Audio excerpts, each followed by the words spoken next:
the power of now. Yes.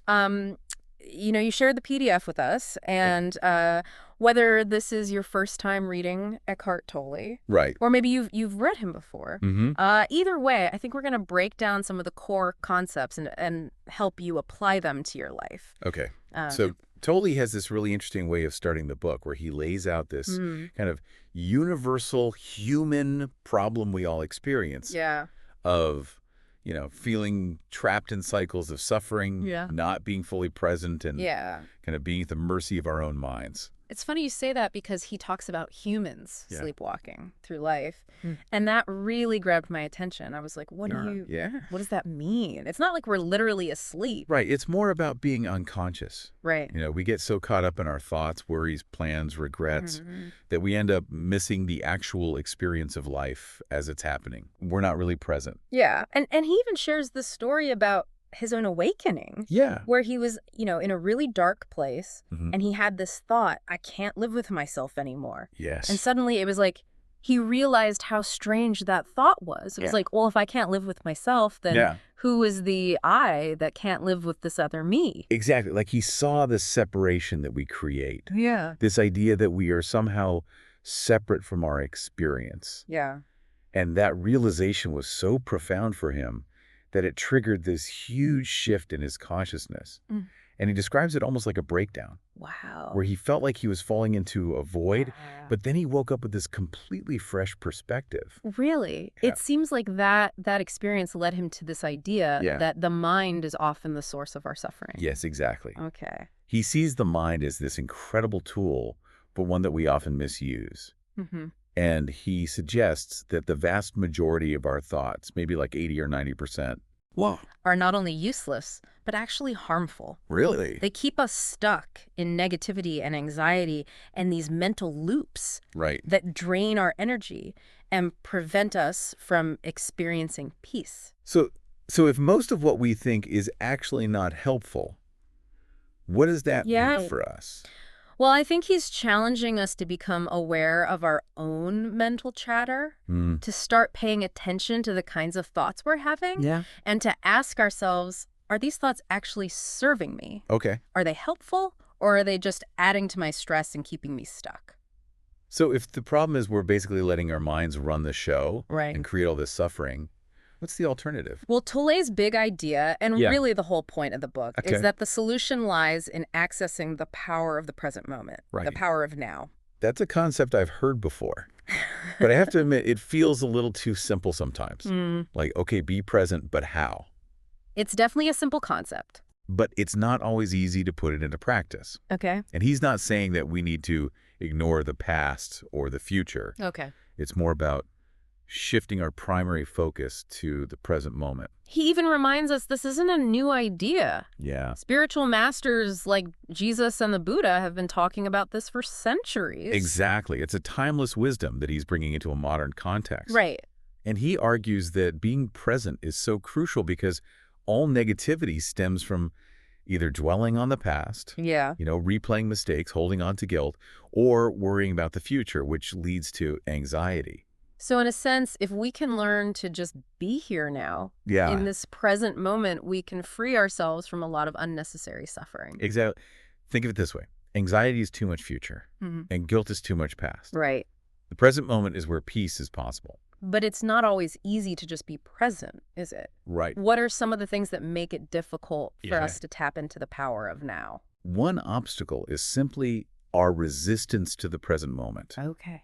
We get so caught up in wishing things were different, waiting for something to happen, or dwelling on what's already passed, that we miss out on the beauty and richness of what's right in front of us. He tells this really interesting story about a Native American chief who noticed how restless and uneasy white people seemed. They were always seeking something. He even observed that they seemed to be crazy. I mean, I think that highlights how ingrained this seeking mentality is in our culture. In our culture. We're always looking for the next thing that'll make us happy, the next purchase, the next achievement, the next relationship.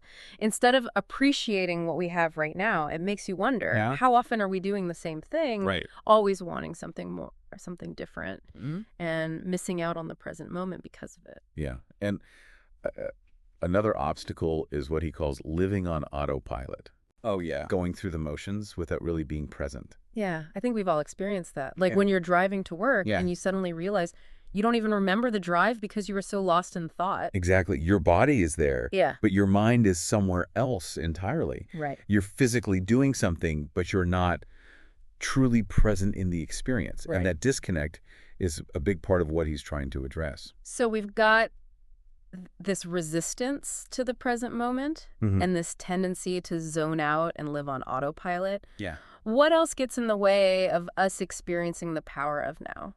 This is where he introduces a concept that's central to his whole teaching.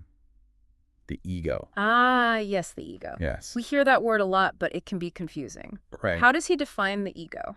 He describes it as this false self that the mind creates. Okay. It's based on identifying with external things. Sure. You know, our possessions, our status, our relationships, even our thoughts and emotions. So it's not who we really are, but rather this image we've built up in our minds. Exactly. And the problem with the ego is that it's inherently insecure. Okay. It constantly needs validation and reassurance. Right. It's always comparing itself to others and trying to protect itself from feeling inadequate. Which ironically ends up creating more suffering because that need for validation can never really be satisfied. Right. It's a bottomless pit. It is. And here's the really tricky part. Yeah. The ego actually thrives on negativity. What? It feeds on fear, drama, and conflict. Really? Because it needs those things to maintain a sense of separation and importance. So even when we think we want peace and happiness, part of us, right, this ego part is actually invested in maintaining a certain level of suffering. That's a really difficult truth to acknowledge. Yeah. But it's something that he really encourages us to become aware of. Okay. He wants us to see how this egoic mind, this false sense of self, is at the root of so much of our unhappiness. This is blowing my mind. Yeah. And then there's the pain body, which he describes in the book. Right. What is that exactly? The pain body is basically an accumulation of past emotional pain. Okay. That we carry around with us. Right. It's like this energy field that can get triggered and take over our behavior. Think of a time when you reacted to a situation in a way that was completely out of proportion to what was happening. Yes. Like you knew you shouldn't be reacting that way. Right. But you just couldn't help it. Is that what the pain body feels like? It could be. Okay. It's like this subconscious program that gets triggered. Oh. And we end up reenacting old patterns of behavior even when we know better. So it's almost like we're not in control. Right. And here's the thing. The pain body doesn't want to be healed. Really? It seeks out situations and people that will trigger its familiar pain patterns so it can keep surviving. So it's this vicious cycle of pain that keeps recreating itself. Yeah, this is all pretty intense stuff. This is intense. But the good news is he doesn't just leave us with this bleak picture. Okay. He offers a way out. Okay, tell me more. And that's what we'll explore next. Okay. We're going to dive into his ideas about the body and the ego. Okay. And some surprising portals that can help us access a deeper dimension of ourselves.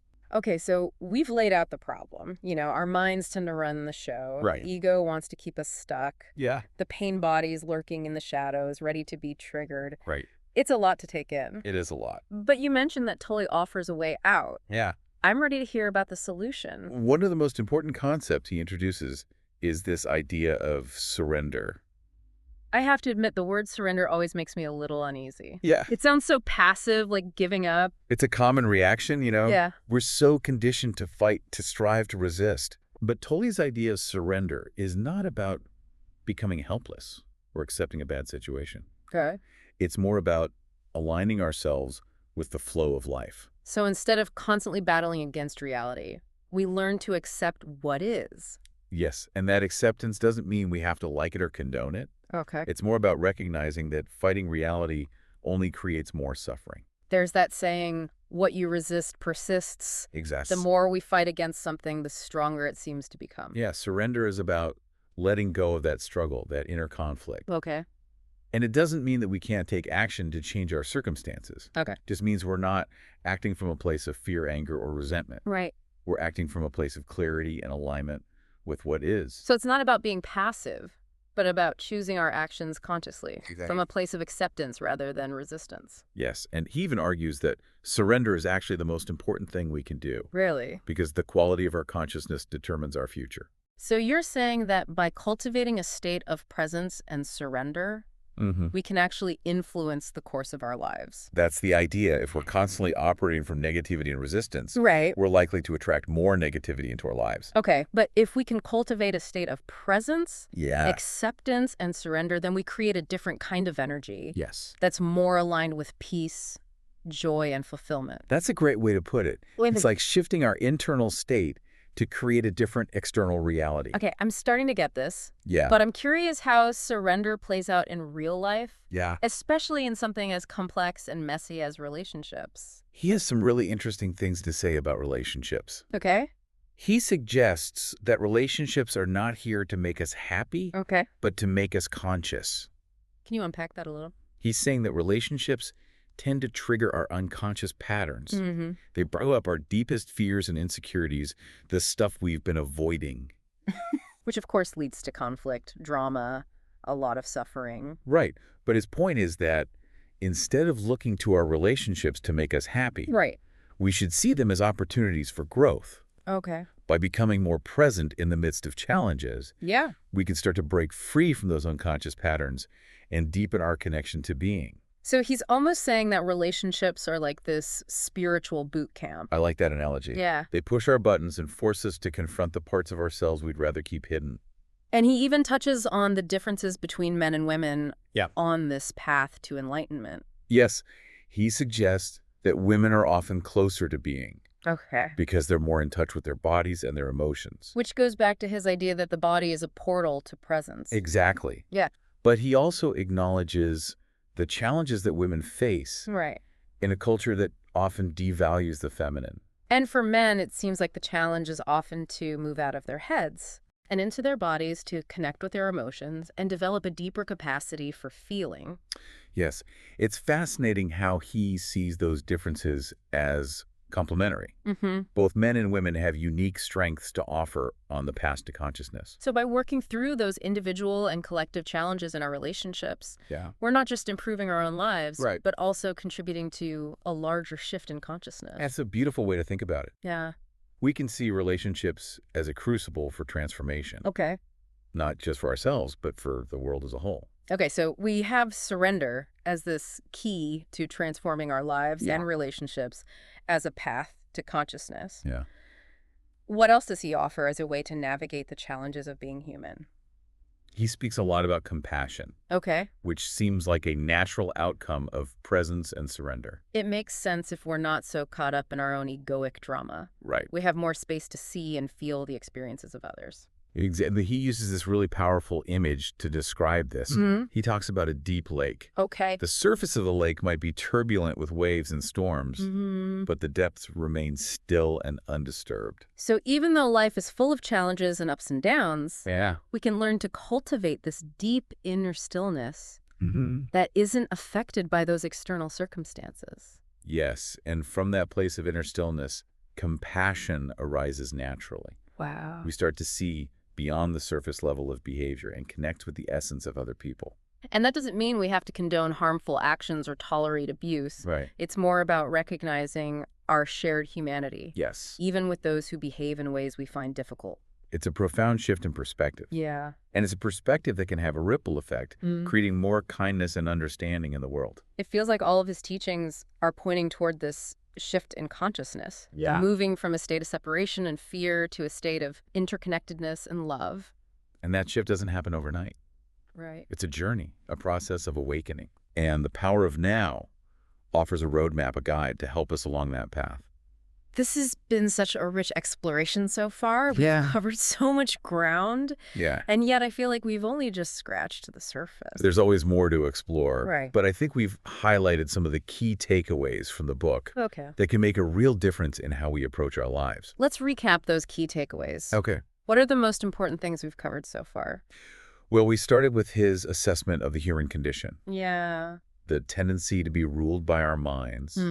The egos need to keep us stuck in suffering. Right. And the presence of this pain body that can be triggered by life's challenges. Right. And we explored his idea that the power of now is the solution. Yes. We talked about the importance of cultivating presence, learning to surrender to what is, and seeing relationships as opportunities for growth. Yes, and we touched on the body as a portal to presence. Right. And the transformative power of compassion. All of these teachings are interconnected. There's pointing us toward a way of being in the world that is grounded in presence, acceptance, and love. This idea of interconnectedness keeps coming up. It's like we're all part of this larger web of life, and our actions and choices have an impact that extends far beyond ourselves. That's right. And by cultivating presence, surrender, and compassion, we're not just improving our own lives, but also contributing to a shift in consciousness for all of humanity. And that's the real power of now, isn't it? Yes. It's not just about being in the present moment, but about tapping into a deeper dimension of ourselves, a dimension of interconnectedness and love that is always available, regardless of our circumstances. Absolutely. We've been exploring some really powerful concepts. Presence, surrender the ego, the pain body, and how relationships can help us grow. It's a lot to take in. It is a lot. I'm wondering how we can actually integrate all of this into our daily lives. Right. You know, it's one thing to understand these concepts intellectually, but it's another thing to actually live them. It's like the difference between reading a cookbook and actually cooking a meal, right? Exactly. So how do we take all this wisdom from the book and actually put it into practice? Well, he talks a lot about becoming an observer of our minds. Okay. He calls it developing a witness consciousness. What does that mean? It means becoming aware of our thoughts and emotions without getting swept away by them. Okay. It's like learning to step back and observe our mental activity as if from a distance. So instead of being totally immersed in our thoughts, we learn to just notice them without judgment. Exactly. Almost like we're watching a movie. Like we're watching a movie. That sounds a lot like mindfulness, which has become so popular in recent years. Is that what he's talking about? Mindfulness is definitely a helpful tool for cultivating presence. It's about paying attention to what's happening in this present moment. Yeah. Both within us and around us without getting carried away by it. So we can practice mindfulness throughout the day, not just during like formal meditation. Absolutely. Yeah. You can bring mindfulness to any activity. Okay. Eating, walking, washing dishes. Interesting. It's like we're training ourselves to really savor each moment. Yes. And as we practice this, we start to notice these little gaps between our thoughts. Oh, okay. Those moments of stillness and quietude that are always available to us, even amidst the business of life. And those moments of stillness are where we can connect with a deeper dimension of ourselves, that sense of peace and presence that he talks about. Yes, we're creating space for something new to emerge, something beyond the limitations of the egoic mind. And you mentioned the ego earlier. Yeah. How does becoming more mindful help us with that? Well, as we cultivate presence, we naturally become more aware of the ego's games. All those patterns of resistance, control, and negativity that keep us trapped in suffering.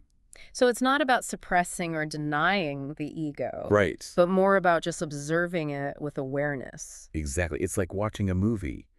You can get caught up in the drama. Yeah. Or you can remember that it's just a story being projected on the screen. Right. It's not. That's such a helpful analogy. Yeah. So even when challenging thoughts and emotions arise, we can just notice them without getting lost in them. And that's a really powerful shift. Yeah. Because when we stop identifying with those thoughts and emotions, we become free to experience a deeper level of peace and joy. It's like we're reclaiming our power. Yes. Our power to choose how we respond to life. Exactly. And that brings us back to surrender. Okay.